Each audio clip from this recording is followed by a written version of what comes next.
Queria te convidar a abrir a sua Bíblia no livro de 2 Reis, capítulo 3, versículo 16. Está escrito assim: Assim diz o Senhor, fazei neste deserto muitas cisternas. Esse versículo me lembra uma história que eu vivi há uns 3 anos atrás.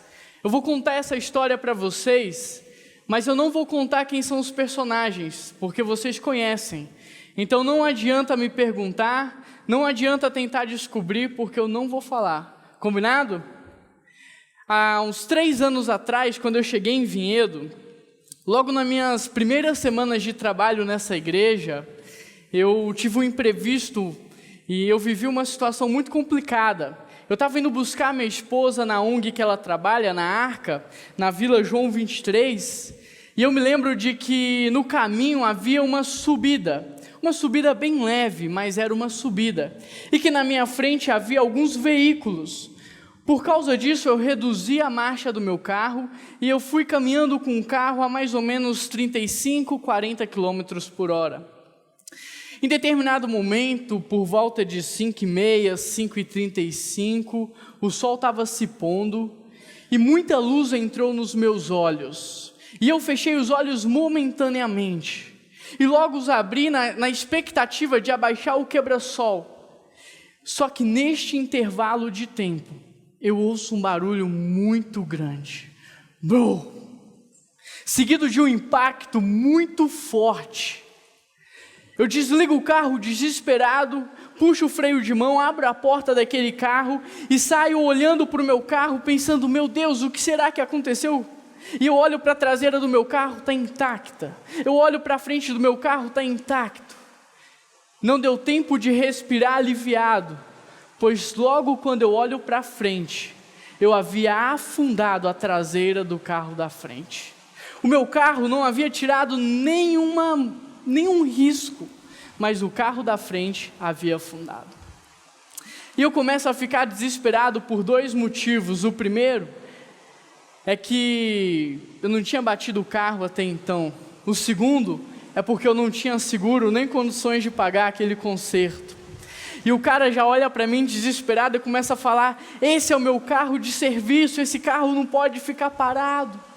E eu pensando, meu Deus, como é que eu vou pagar o conserto desse carro? E eu combino com ele, digo, olha, você faz 3 orçamentos, traz para mim esses orçamentos e aí eu te pago esse dinheiro. E ele leva aquilo numa boa, vai para casa, faz os orçamentos, me passa e eu começo a ficar muito assustado, eu começo a ficar desesperado, dizendo, meu Deus, como é que eu vou pagar todo esse valor? Eu me lembro que como era nas primeiras semanas, eu ainda tinha que trabalhar 30 dias para receber o primeiro salário. Eu começo a olhar para a minha planilha financeira e como de todo mundo, janeiro, fevereiro e março sempre fica no vermelho, são meses críticos, os meus também eram. E eu começo a olhar para as minhas coisas e pensar, o que é que eu vou vender aqui em casa? E eu saio pela sala olhando, meu Deus, será que eu vendo esse sofá? Será que eu vendo essa televisão? Eu vou para o quarto, começo a olhar as minhas coisas, até que eu me lembro que eu tinha uma máquina fotográfica de tirar retrato profissional. E fotografia é uma coisa que todo mundo gosta, e eu pensei, essa máquina vai ser fácil de vender. Só que eu não conhecia ninguém na cidade ainda. Então eu pego a máquina e eu trago para a igreja, e eu começo a oferecer para os meus amigos aqui, a equipe ministerial da igreja. E eu estava oferecendo para uma pessoa da igreja, essa pessoa não estava interessada na máquina. Quando surge uma pessoa, e essa pessoa diz assim, é o meu sonho ter uma máquina como essa. E aí o meu coração se enche de alegria, se enche de esperança. Eu olho para aquela pessoa e digo, se é o teu sonho, ele está prestes a ser realizado. E aí começo com aquele papo de vendedor, eu vou fazer um precinho muito bom para você, há uma forma que você pode pagar, e a pessoa baixa a cabeça e diz assim, a gente está vivendo um tempo difícil, eu creio que não vai ser possível ficar com a sua máquina. E no momento em que essa pessoa faz essa confissão, vem um sopro do Espírito dentro de mim dizendo, dá a máquina para ele. dá a máquina para ele. Eu começo a olhar para Deus pensando, que parte da minha vida Deus perdeu? Porque eu não estou vendendo essa máquina porque eu não gosto dela. Eu não estou vendendo essa máquina porque eu quero comprar uma melhor do que essa. Eu só estou vendendo a máquina porque eu preciso do dinheiro para pagar o conserto do carro. E era como se Deus não tivesse escutado nada. Porque foi eu terminar de dizer isso para ele falar novamente, dá a máquina para ele. E Deus começa a falar, dá a máquina para ele, dá a máquina para ele. Eu peço licença, retiro a máquina da mão daquela pessoa e eu vou para minha casa. Antes que Deus me convencesse de dar a máquina para aquela pessoa.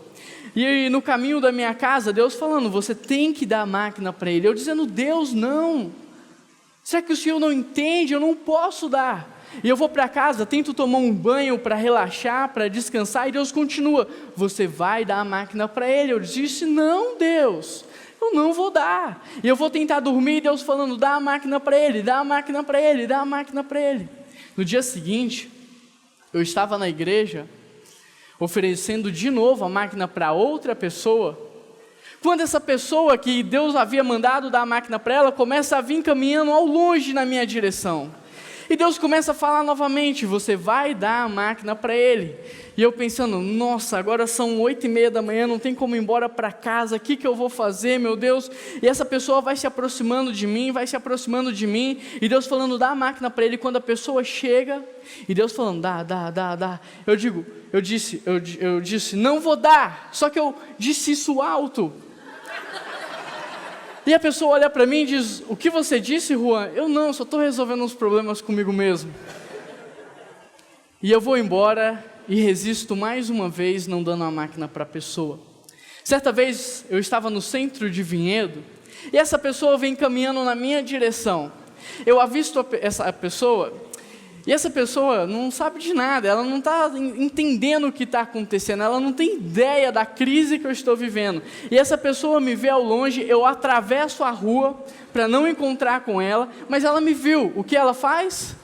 Atravessa a rua.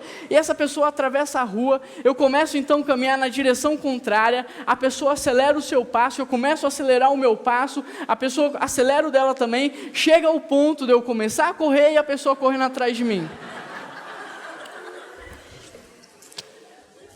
E eu começo a gritar, me deixe em paz, me deixe em paz. E a pessoa, não, eu só quero falar com você, Essa parte é brincadeira.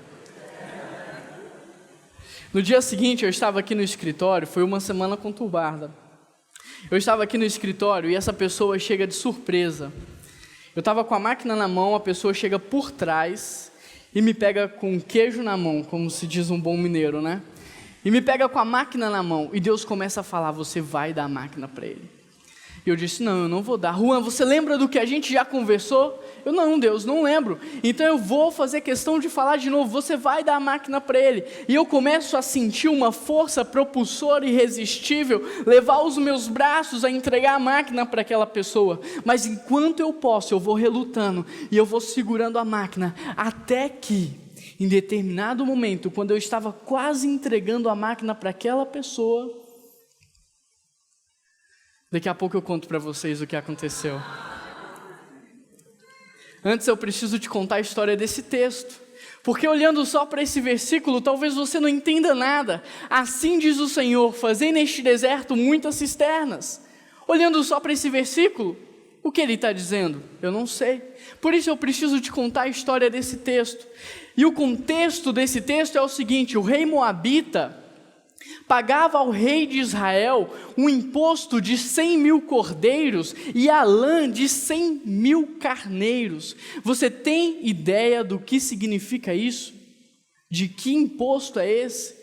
Tem 2 meses que eu estou reclamando com a Lili do tanto que está descontando do meu salário. Eu estou indignado de tanto de imposto que a gente tem que pagar. Agora imagine você, o rei moabita ter que pagar ao rei de Israel um imposto de 100.000 cordeiros e a lã de 100.000 carneiros. Em determinado momento, esse cara se rebela dizendo, olha, tudo que eu estou produzindo eu estou tendo que entregar. Então eu não vou entregar mais nada, eu não vou pagar mais esse imposto ao rei de Israel. Agora se coloque no outro lado da moeda. como você se sentiria se no 5º dia útil o teu salário não caísse? Sem nenhuma justificativa, ele simplesmente não aparecesse na sua conta. Como você ficaria? É dessa forma que o rei de Israel fica. O homem fica macho, o cara fica bravo. E ele manda chamar os seus amigos, o rei de Edom e o rei de Judá. E eles fazem ali uma reunião, e nessa reunião eles decidem partir para a guerra. Eles dizem, olha, nós vamos fazer as nossas próprias armas, nós vamos montar as nossas próprias estratégias, formar as nossas alianças, e nós vamos subir juntos pelo deserto. Imagine você a quantidade de homens e animais subindo pelo um deserto. Como é o sol no deserto? Qual é a temperatura durante o dia no deserto? Como é o solo do deserto? Com 3 dias caminhando naquele deserto, começa a faltar água. E na hierarquia, animais, soldados e reis, quem fica sem água primeiro? Quem? Os animais. Só que os animais estão fazendo todo o esforço. São eles que estão carregando todo o peso. E aí no 4º para o 5º dia, os animais começam a adoecer. Os animais começam a morrer. E aí os soldados agora têm que carregar todas as coisas. Só que a água está acabando. Está faltando água. E na hierarquia, animais, soldados e reis, quem agora fica sem água? Soldados. E aí no 6º dia, os soldados começam a adoecer, e no 7º dia, os reis estavam assistindo uma verdadeira tragédia. Porque eles estavam subindo pelo deserto para guerrear contra os moabitas, só que agora o próprio deserto está derrotando os seus exércitos. No 7º dia, os reis começam a assistir os seus homens morrerem, os seus animais morrerem. E aí Josafá, que para mim é o mais sábio de todos eles, começa a procurar entre o povo um profeta. Alguém que pudesse consultar a Deus e perguntar o porquê que aquilo estava acontecendo. Um dos servos, observando que Josafá está à procura de um profeta, diz: entre nós não tem ninguém, mas tem um acampamento aqui do lado que tem um profeta. Que profeta é esse? Eliseu. Mas ninguém naquela época até então ouviu falar de Eliseu ou conhecia Eliseu. E eles dizem, Eliseu é aquele que deitava água sobre a mão do profeta Elias. Era aquele que disse, olha, eu te sirvo até a morte, mas quando você morrer eu quero a porção dobrada. E aí os 3 reis arregalam seus olhos, porque se Elias era poderoso, Eliseu agora então era muito mais. E eles descem então até o acampamento do profeta Eliseu. E chegando ao acampamento do profeta Eliseu, eles começam a chamar, Eliseu, Eliseu, onde está o profeta Eliseu? E aí Eliseu sai, e quando Eliseu vê os 3 reis, ele não faz rodeio, ele não tenta agradar, ele diz a verdade. Olhando para aqueles 3 reis, ele diz, o que tenho eu com vocês? Por que vocês não vão procurar os profetas dos teus pais? Se não fosse por Josafá que está entre vós, eu nem vos receberia, mas porque ele está aí, eu vos pergunto, o que tenho eu com vocês? Porque quando está tudo muito bem, vocês criam ídolos, adoram outros deuses. Por que agora, diante de uma dificuldade tão séria como essa, vocês vêm me procurar? E aí os 3 reis caem diante de Eliseu e começam a chorar desesperadamente.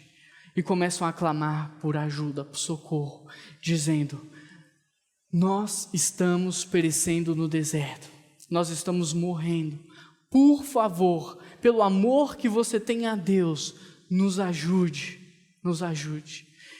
E Eliseu então, olhando dentro dos olhos daqueles 3 reis, começa a observar o medo, o desespero, começa a enxergar as mortes de cada animal, de cada soldado.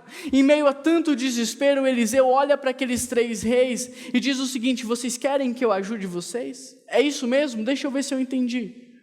E eles começam a chorar dizendo, a gente precisa de ajuda. Eu ajudo vocês com uma condição. Com uma condição. E aí os reis começam a perguntar, mas que condição é essa? Traga-me uma harpa. Traga-me uma harpa. Entenda o que está acontecendo. Os 3 reis estão cansados de tanto caminhar num deserto sem água. Estão estressados, amedrontados, já não têm força. E agora o profeta Eliseu está mandando eles buscarem uma harpa. Entenda, se coloque no lugar daqueles 3 reis. Eles estão num deserto. Aonde é que eles vão conseguir uma harpa? Mas eles não têm escolha. E eles têm que sair mais uma vez à procura da harpa. E eles saem. E depois de mais alguns dias, eles voltam com a harpa. E eles voltam também com alguém que sabia tocá-la. E Eliseu começa a dizer: toque então a música. E a música começa a ser tocada. E eu te convido a imaginar o som daquela música sendo tocada. Imagine a cena, o ambiente. E a música começa a ser tocada.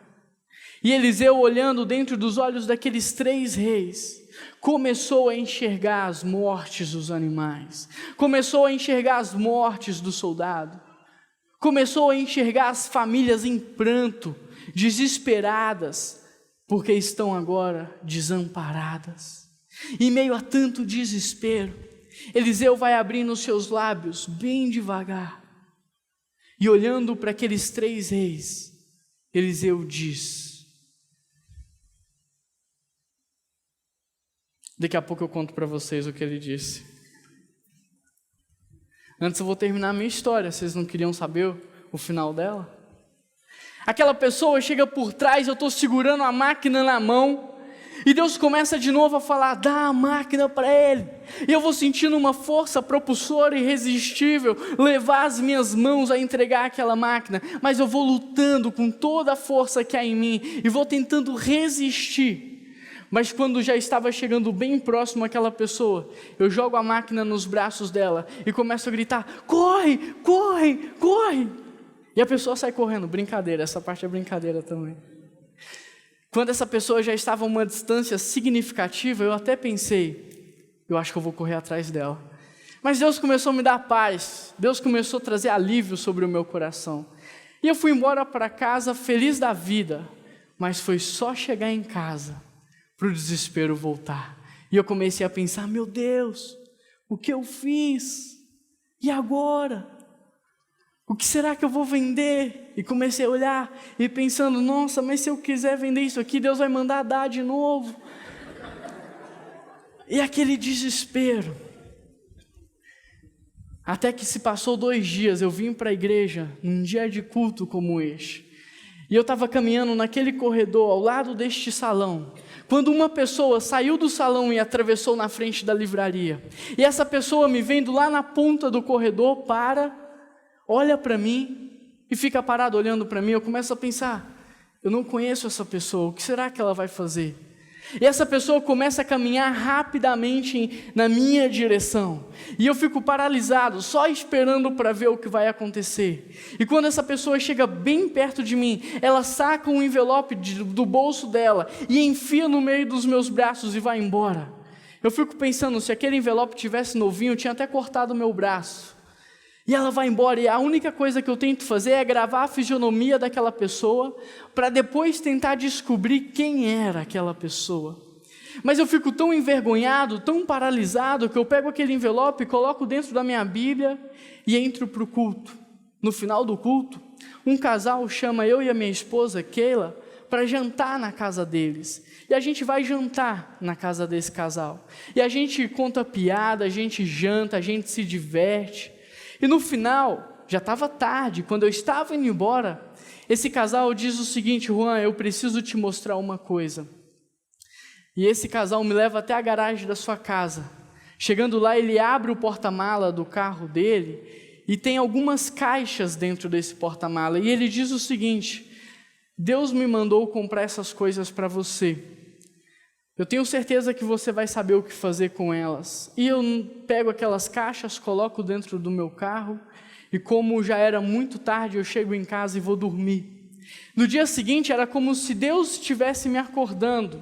E a primeira coisa que me vem à cabeça é abrir o porta-mala do carro, e eu vou até a garagem.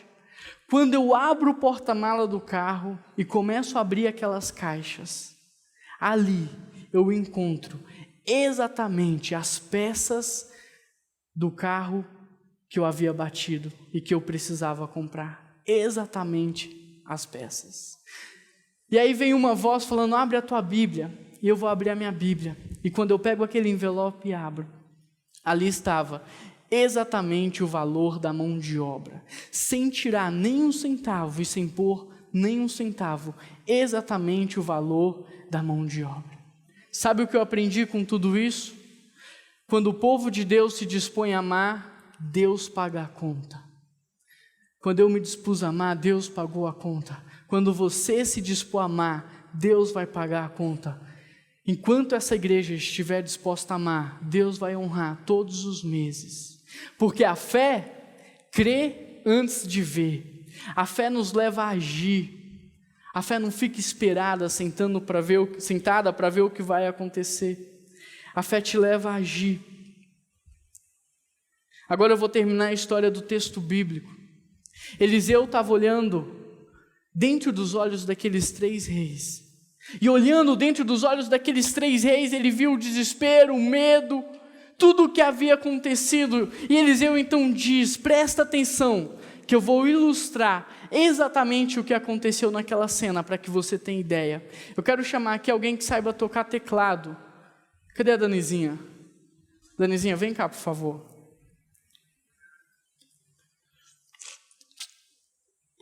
Nós não ensaiamos isso, mas eu achei que a gente poderia improvisar para todas essas pessoas.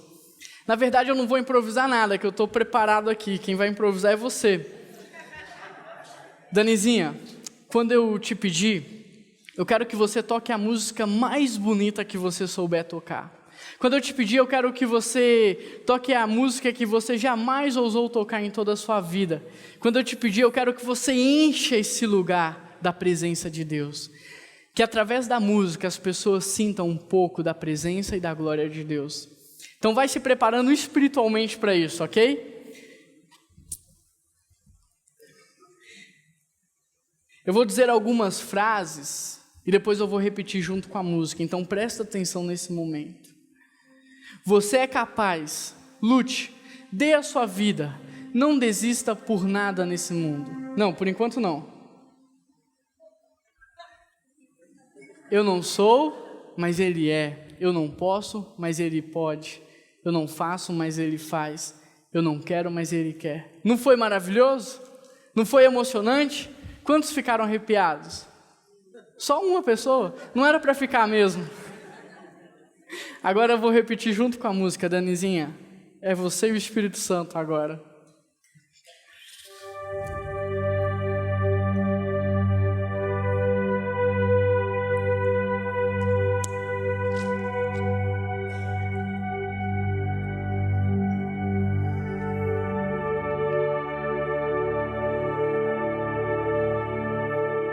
Comece a sentir a música. Deixe ela ecoar dentro do seu coração.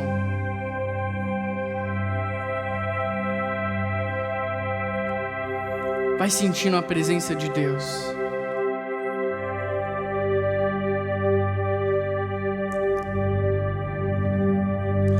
Eu não sou, mas Ele é.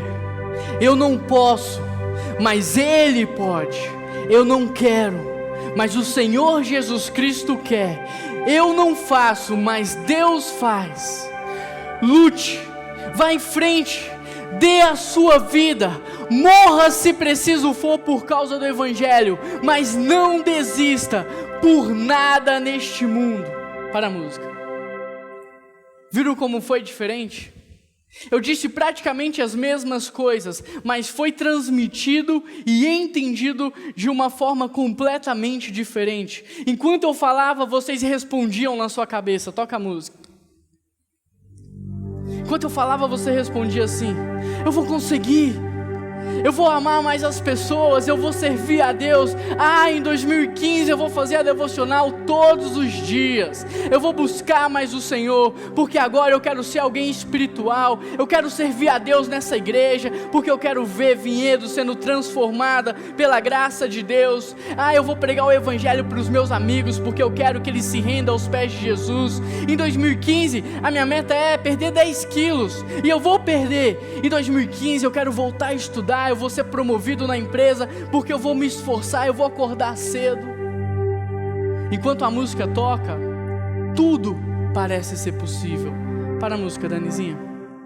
Mas quando a música acaba, quando um culto como este acaba, as coisas parecem ficar mais difíceis.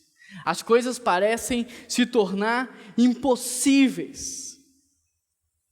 Você vai no caminho de casa pensando: hoje eu vou ter um tempo de qualidade com os meus filhos. É ou não é?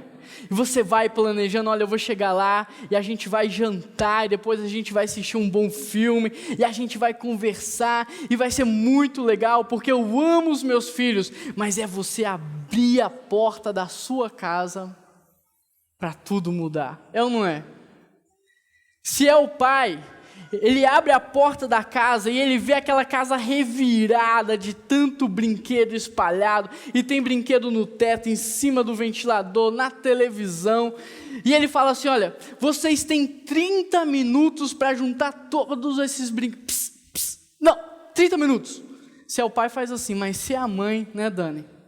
Se a mãe abre a porta e quando ela vê aquela cena, ela começa: vocês querem acabar comigo? Vocês querem me destruir? E ela começa a chorar. É isso, eu não aguento mais, eu estou cansada dessa família, eu estou cansada de tudo isso, eu vou sumir, porque toda mãe um dia vai sumir, é ou não é? Eu vou sumir, eu só quero ver o dia em que eu morrer, não é? E pasmem vocês, depois de 30 minutos falando, ela mesma vai lá e cata os brinquedos, é ou não é? Mas acabou o clima. Quando a música acaba, quando o culto acaba, as coisas parecem ficar mais difíceis. As coisas parecem se tornar impossíveis. Enquanto a música toca, você está aqui: eu vou viver uma vida de simplicidade. Eu vou vender um dos meus carros, e eu vou ajudar a ONG, eu vou ajudar a Arca, eu vou ajudar aqueles que não têm o que comer. Aí você chega na sua casa e vai contar para a sua esposa que você vai vender o carro dela para ajudar a ONG. Como você acha que ela vai reagir? Quando a música toca, enquanto o culto acontece, as coisas parecem acontecer, mas quando a música acaba, quando o culto acaba, as coisas parecem ficar mais difíceis. Por isso o profeta Eliseu pediu a harpa, porque por mais difícil que fosse a situação daqueles 3 reis, por mais cansados que eles estivessem, por mais estressados, a música ajudaria a transmitir a vontade de Deus. A música ajudaria a fazer com que eles entendessem quais eram os planos de Deus para a vida dele. E o texto diz, presta atenção, que enquanto a música estava sendo tocada, o poder de Deus desceu sobre Eliseu, o poder de Deus desceu naquele lugar, e olhando dentro dos olhos daqueles 3 reis, Eliseu diz: assim diz o Senhor, cavem muitas cisternas neste deserto, vocês não sentirão o vento, vocês não verão as nuvens, contudo, este deserto ficará cheio de água. Imagine a cena, 3 reis cansados, estressados, já haviam se humilhado, pedindo ajuda para o profeta, e agora o profeta está falando que eles têm que cavar cisternas no deserto. Qualquer pessoa, no lugar daqueles 3 reis, não cavaria, desistiria, se entregaria. Mas eu vou repetir o que o texto disse: por conta do poder de Deus, mesmo sem força, eles começaram a cavar. Só por conta do poder de Deus, eles começaram a cavar. E veja o que o texto diz que aconteceu no versículo 20. No dia seguinte, pela manhã, a água veio descendo da direção de Edom e alagou toda a região, amém? Alagou todas as cisternas cavadas. Presta atenção que não para por aí. Por que os 3 reis estavam subindo? Era para beber água no deserto? Não. Era para guerrear contra os moabitas. Então olha o que o texto continua dizendo. Quando, porém, os moabitas chegaram ao acampamento de Israel, os israelitas os atacaram e os puseram em fuga. Entraram em território de Moabe e os arrasaram. Essa história pode nos ensinar muitos princípios, mas hoje eu quero focar em apenas 2 destes princípios. O primeiro princípio está na resposta dessa pergunta. Qual foi a primeira instrução do profeta Eliseu? Versículo 15, dá uma olhada e me responda. Qual foi a primeira instrução do profeta Eliseu? Qual? Traga-me uma harpa. Eu te pergunto, o que a primeira instrução tem a ver com o problema em si? O que a primeira instrução tem a ver com a falta de água? O que a primeira instrução tem a ver com as mortes? O que a primeira instrução tem a ver com a guerra? A primeira instrução não tem nada a ver com o problema. Não tem nada a ver com a falta de água, não tem nada a ver com as mortes, não tem nada a ver com os exércitos. A primeira instrução tem tudo a ver com aqueles 3 reis. A primeira instrução não é externa, ela é interna. Tem tudo a ver com aqueles reis. Por quê? Porque eles estavam atribulados, eles estavam cansados, eles estavam estressados. E tudo que o profeta está dizendo é: acalmem-se, aquietem-se. Prepare a mente de vocês, prepare o terreno, porque o Senhor vai falar com vocês, porque Deus vai falar com vocês. Olhem para mim, eu não sei como você chegou aqui nessa noite, eu não sei como foi o seu ano de 2014, eu não sei quantas lutas você enfrentou, por quantas crises você passou, eu não sei como está a tua cabeça e nem o teu coração. Se você está com vontade de desistir, de chutar o balde, de coração, eu não sei como você está. Mas uma coisa eu posso te dizer: aquiete o teu coração, porque Deus vai falar com você nessa noite, amém? Aquiete a tua mente, prepara terreno para ouvir a voz de Deus, porque Deus vai falar com você nessa noite, amém? Qual foi a segunda instrução do profeta Eliseu? Dá uma olhada no versículo 16 e me responda. Cavem muitas cisternas. Eu tenho para mim que o mais importante numa oração não é o que você vai falar com Deus. Porque Jeremias 17, versículo 10 diz que Deus esquadrinha a nossa mente e o nosso coração. Inclusive, Ele sabe o que você está pensando e sentindo agora. O salmista, no capítulo 139, diz que não tem para onde fugir da presença dEle. O que você vai falar é importante, mas não é o mais importante. O mais importante numa oração é o que você vai fazer com aquilo que Deus vai te falar. A segunda instrução também não tem nada a ver com o problema. Ela continua tendo tudo a ver com aqueles reis. Porque enquanto a primeira instrução estava dizendo: aquiete o seu coração porque Deus vai falar com vocês, a segunda instrução agora está ligada à obediência. Prestem atenção ao que eu vou falar, porque vocês vão ter que me obedecer e vão ter que fazer isso com fé. Com fé. A segunda instrução ainda tinha tudo a ver com aqueles 3 reis. Talvez o que você vai ouvir de Deus nessa noite não tenha nada a ver com as crises que você está enfrentando, com os problemas que você está passando, mas com certeza o que você vai ouvir do Senhor nessa noite tem tudo a ver com você. Tem tudo a ver com você. Porque repare que o texto não diz: Ricardo, cave uma cisterna. Paul, cave uma cisterna.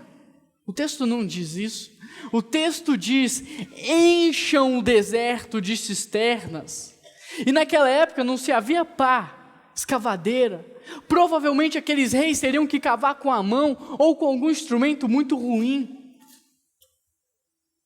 Encham o deserto de cisterna, porque se vocês querem ver a água, vocês vão ter que cavar. O que você tanto precisa em 2015? O que você tanto precisa em 2015? Ver sua família entregue aos pés do Senhor? Ter o seu casamento restaurado? Ter o seu relacionamento com os filhos restaurado? Receber a cura para uma enfermidade que você esteja enfrentando ou de algum ente querido? Conhecer mais a Deus? Quais são os seus projetos para 2015? O que você tanto precisa? Emagrecer?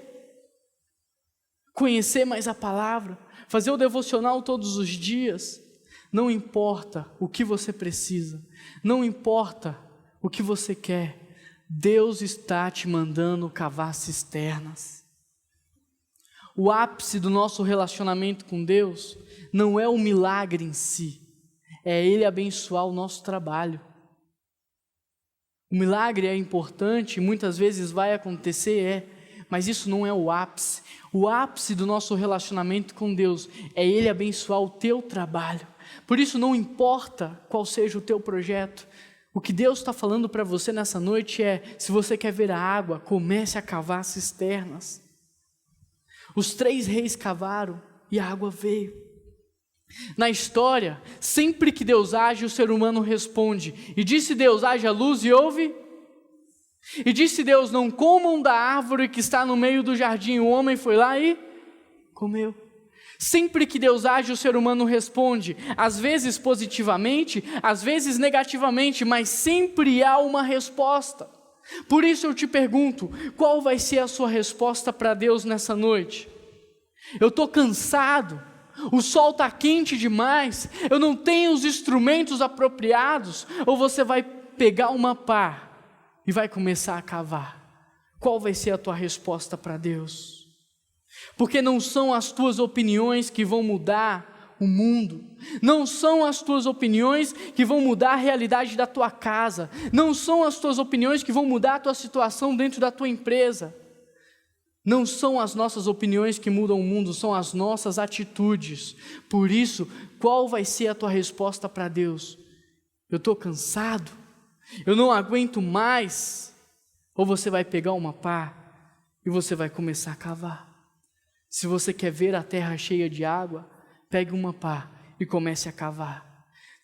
Se você quer ver as pessoas que não têm o que comer dizendo: o reino do bem chegou, porque antes eu tinha fome, mas agora me deram de comer, pegue uma pá e comece a cavar. Se você quer ver o amor de Deus transformando vidas nessa cidade, pegue uma pá e comece a cavar. Se você quer ser promovido na tua empresa, pegue uma pá e comece a cavar.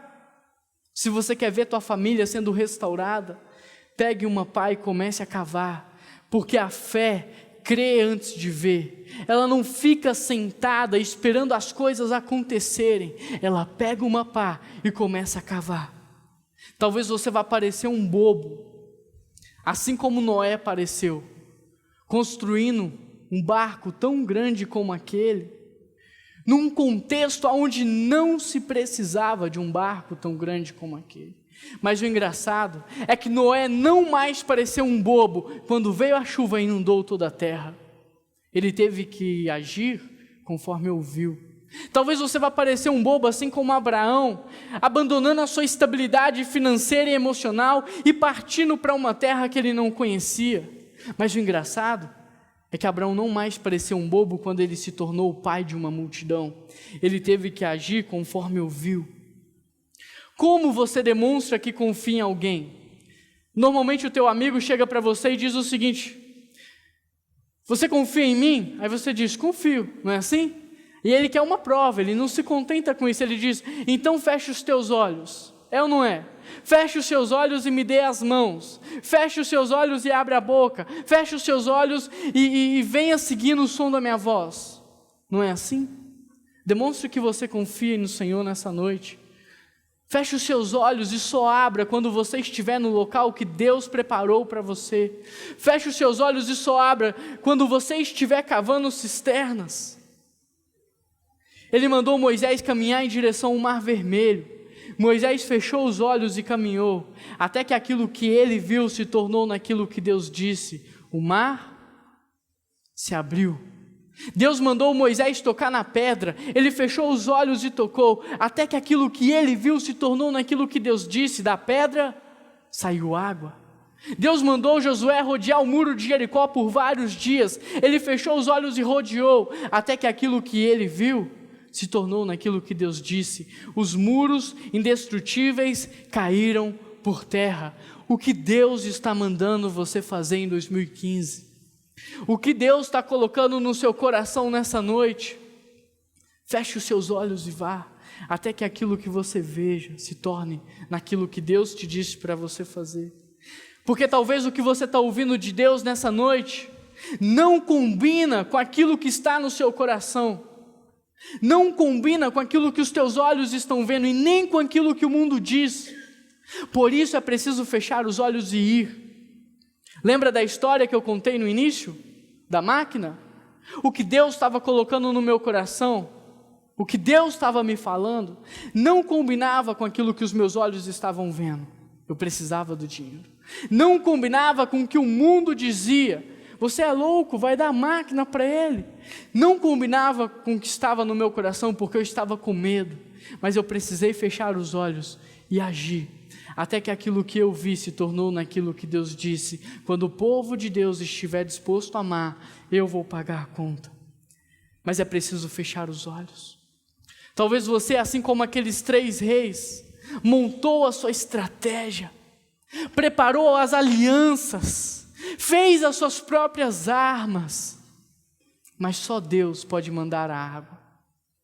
Você planta, rega, mas só Deus faz a semente crescer, só Deus dá vida, só Deus. Por isso, se Deus está mandando você cavar, cave, pois aquele que está te mandando cavar é aquele que enviará a água. Como eu disse no início dessa mensagem, eu não sei como você está, eu não sei como você chegou aqui nessa noite, eu não sei se o seu coração está amedrontado, eu não sei se você não acredita mais em você, eu não sei se você tem questionado a sua fé em Deus, a sua fé em Jesus Cristo, eu não sei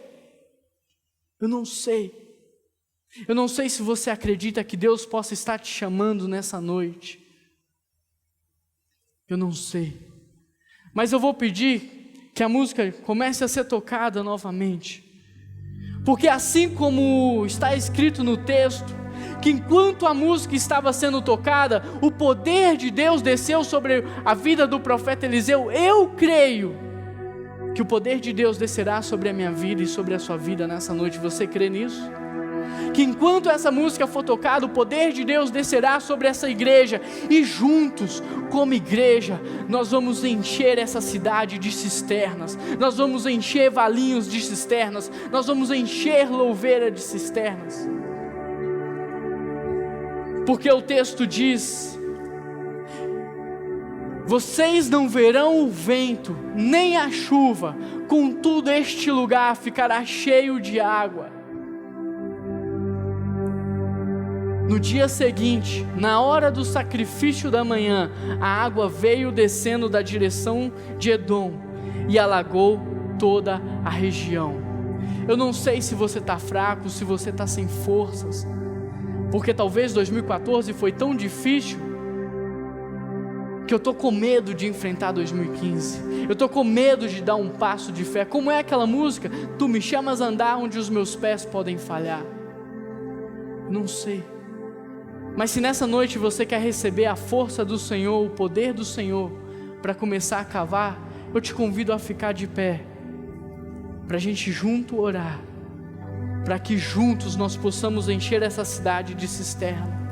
Somente creia, porque a força é do Senhor, o poder é do Senhor, a estratégia é do Senhor, a vida é do Senhor, os sonhos são de Deus. a maior parte das pessoas crescem, casam, se aposentam e depois morrem. Mas Deus nessa noite está te chamando para fazer coisas ainda maiores. Deus nessa noite está te chamando para fazer coisas incríveis para Ele. Deus está te chamando a fazer coisas que vão perpetuar por toda a eternidade, a marcar a vida, a transformar histórias. Prestem atenção no que eu vou dizer agora. O que vale numa mensagem não é se você gosta dela ou não, é o que você vai fazer com ela. Eu vou repetir. O que vale numa mensagem não é se você gosta dela ou não, mas sim o que você vai fazer com ela. E nessa noite vocês podem dar uma resposta para Deus. Eu estou cansado, não vou cavar. Ou pela fé, eu vou pegar minha pá e eu vou começar a cavar. E hoje mesmo eu vou encher a minha casa de cisternas. E eu vou encher o meu trabalho de cisternas. E o meu ano de 2015 vai ser cavando, porque eu creio que a água virá. Feche os seus olhos. A oração não muda a vontade de Deus. A oração é a rendição da minha vontade.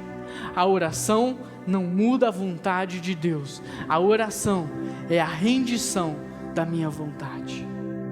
A oração não muda o coração de Deus, antes muda o meu coração. A oração não faz Deus operar os meus planos e sonhos, mas faz eu viver os planos e sonhos de Deus para a minha vida.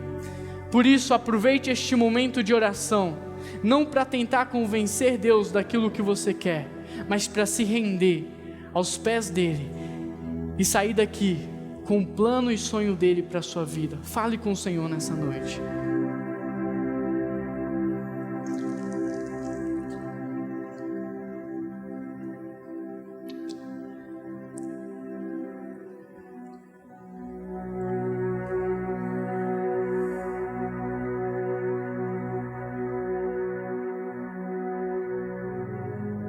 Derrama, Senhor, sobre o teu povo o teu poder. E assim como as suas misericórdias se renovam a cada manhã, renova a nossa mente diante da tua presença. Renova, Senhor, as nossas forças, ó Pai. Renova a nossa fé em Ti, ó Deus. Renova o nosso relacionamento com o Senhor. Renova, Deus, a nossa aliança. Renova a nossa amizade. Renova a Tua presença entre nós. Vem com o Teu Espírito Santo e derrama sobre nós a Tua presença e a Tua unção. Que o Teu Espírito Santo possa falar aos nossos corações todos os dias, para que a gente possa cavar. Ao ver alguém com fome na rua, que nós possamos pegar a nossa pá e cavar um pouquinho e saciar a fome dessa pessoa. Ao ver crianças entrando para o mundo do crime, nós possamos nos quebrantar diante do Senhor e pegar a nossa pá e começar a cavar, investindo em projetos como este, como a nossa ONG, que tem mudado a história dessas vidas, dessas crianças. Que hoje no meu lar, ao invés de eu ficar reclamando e resmungando da família que eu tenho, eu possa pegar uma pá e começar a cavar e ser mais humilde dentro da minha casa e demonstrar mais amor dentro da minha casa e começar a levar a minha família mais a sério. Que ao invés de ficar reclamando que eu não sou promovido, que eu não tenho uma condição boa, eu possa pegar a minha pá e começar a cavar, a voltar a estudar, a fazer um curso, a me esforçar mais, a me dedicar mais. Que 2015 possa ser um ano em que essa igreja passe cavando, porque a gente crê no que a gente está fazendo, e a gente sabe que no dia seguinte, mesmo não sentindo os ventos, mesmo não vendo as nuvens, a água virá para a honra e glória de Deus. Nós oramos assim, Deus, porque nós cremos que o Senhor está aqui agora ouvindo a nossa oração. Nós oramos assim, Pai, porque nós cremos que não servimos a um Deus morto, mas um Deus vivo, que venceu a morte e se faz presente entre nós. Obrigado, Jesus, pela Tua presença, e que agora nós possamos louvar e adorar o Teu nome, em nome de Jesus, amém. Música